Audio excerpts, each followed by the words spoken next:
Hi అండి. లక్ష్మీ శ్రీనివాస్ కిచెన్కి స్వాగతం అండి. అందరూ బాగున్నారండి? అందరూ బాగుండాలండి. దేవుడు చల్లగా చూడాలి, అందులో నా కుటుంబం కూడా ఉండాలని కోరుకుంటున్నానండి. ఈరోజు మనం అలసందకాయలండి ఇవి. ఈ అలసందకాయలతో మనం ఈరోజు కర్రీ చేసుకోబోతున్నాము. ఈ అలసందకాయలు చక్కగా కడిగి చిన్న చిన్న ముక్కలు కట్ చేసి ఉడకపెట్టుకున్న అలసందకాయలండి ఇవి. వీటితో చక్కగా మనం ఈరోజు కర్రీ చేసుకోబోతున్నాం. రండి ఎలా చేసుకుందామో చూద్దాం. ఇదిగోనండి, పాన్ పెట్టుకున్నాను. ఇందులోకి మనం ఆయిల్ వేసుకుందాం.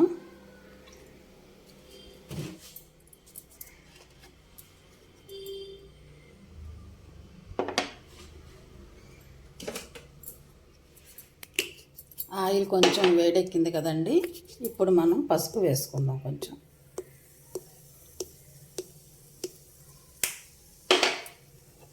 కొద్దిగా మెంతి పొడి,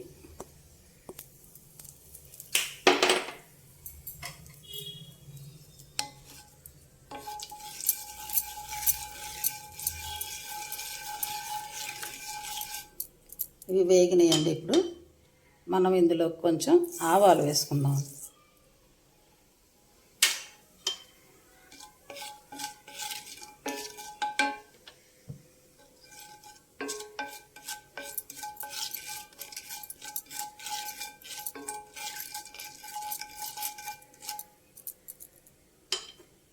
అవి కొంచెం చిటపటమనాలండి. ఇప్పుడు మనం మినప్పప్పు, జీలకర్ర, వెల్లుల్లిపాయి, ఎండుమిర్చి ఇవి వేసేసుకుందాం.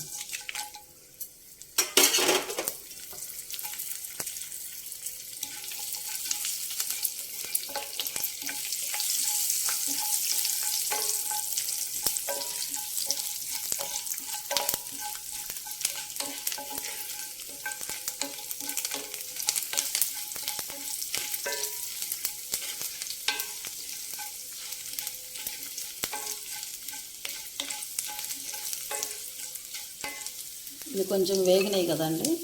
ఇప్పుడు మనం ఇదిగోనండి కరివేపాకు, పచ్చిమిర్చి కాదండి, ఉల్లిపాయలు, కరివేపాకు. ఇందులో పచ్చిమిర్చి అవసరం లేదండి, ఎండుమిరపకాయ ఫేవరెట్ బాగుంటుంది.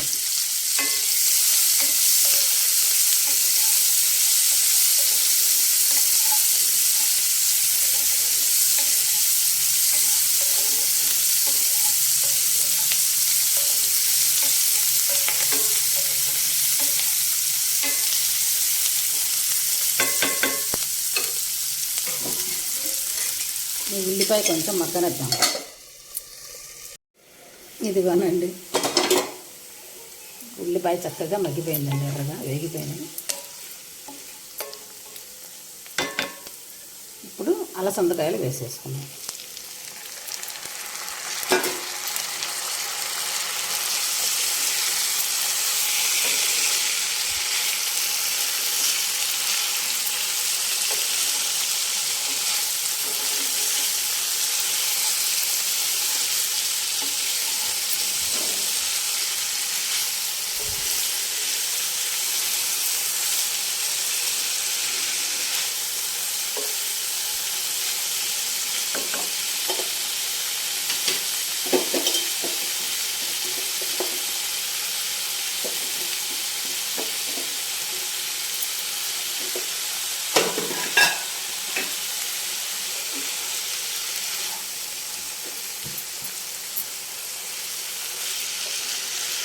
ఇవి ఆల్రెడీ ఉడికిపోయినవి లేదు అనగకుండా చక్కగానే తొందరగానే వేగిపోతాయండి.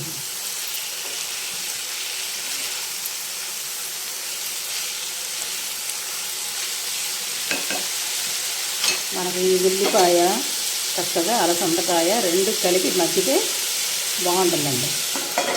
కొంచెం మగ్గనిద్దాం. ఇదిగోనండి, కొంచెం మగ్గిపోయినాయండి చక్కగా ఉల్లిపాయను, మన అలసందలు. ఇప్పుడు లైట్గా ధనియాల పొడి,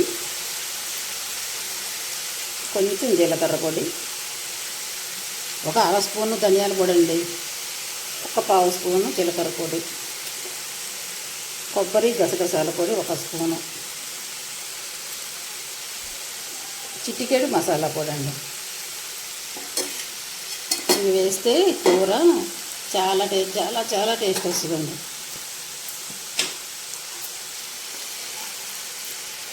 నేను చిక్కుడుకాయలో కూడా వేస్తానండి ఇలానే.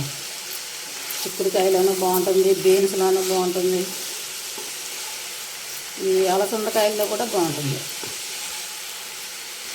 లైట్గా కొంచెం మసాలా ఫ్లేవరు, మనకి ఈ పొడుల ఫ్లేవరు తగిలిందనుకోండి, కూర ఇంకా మంచి టేస్ట్ వస్తుంది.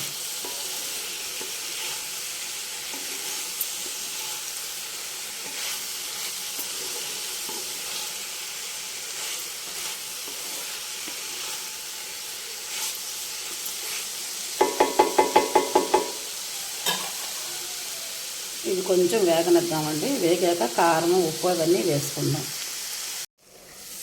ఇది మనం చూసారా ఎంత చక్కగా మగ్గిపోయిందో అలసందకాయ. మంచి సువాసన వస్తుందండి, గుమగుమలాడుతుంది కర్రీ మాత్రం. చూసారా చక్కగా మగ్గిపోయింది. ఇప్పుడు మనం ఇందులో కారం వేసుకుందాం. కారము, కర్రీకి సరిపడా ఉప్పు కూడా వేసుకుందాం.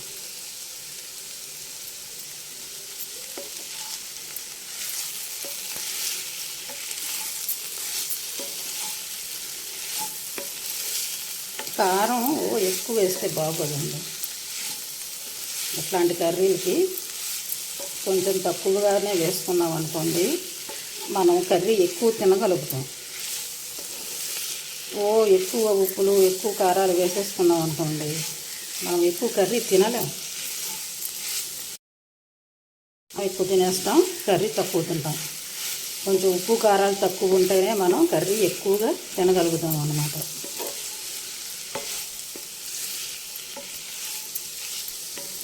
కాకపోతే చూస్తానికి మనకి కలర్ఫుల్గా ఉండాలంటే కొంచెం కారం వేసుకోవాలి. చాలండి, సరిపోతుంది.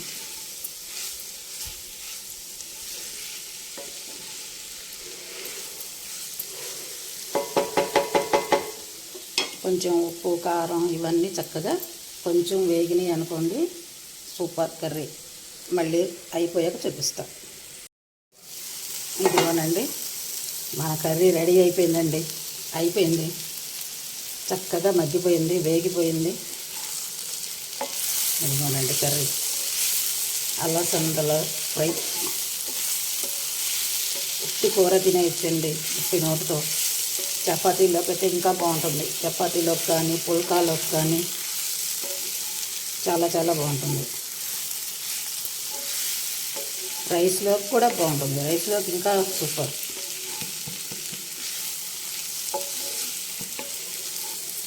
కొంచెం చింతపండు చారు పెట్టుకొని ఈ కూర వేసుకొని తింటే సూపర్. చూసారా కర్రీ ఎంత బాగుందో, అలసందకాయల ఫ్రై.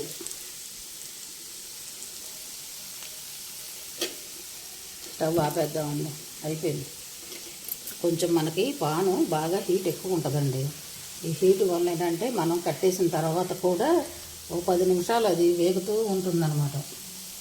అది సరిపోతుంది మనకి ఈ టైంలో ఆపేసామంటే. చూసారా ఎంత బాగుందో కర్రీ. చక్కగా నచ్చితే మీరు కూడా ఇలానే చేసుకోండి. లైక్ చేయండి, షేర్ చేయండి. కొత్త వాళ్ళైతే సబ్స్క్రైబ్ చేసుకోండి. నచ్చితే మీరు కూడా ఇలానే చేసుకోండి. Thank you.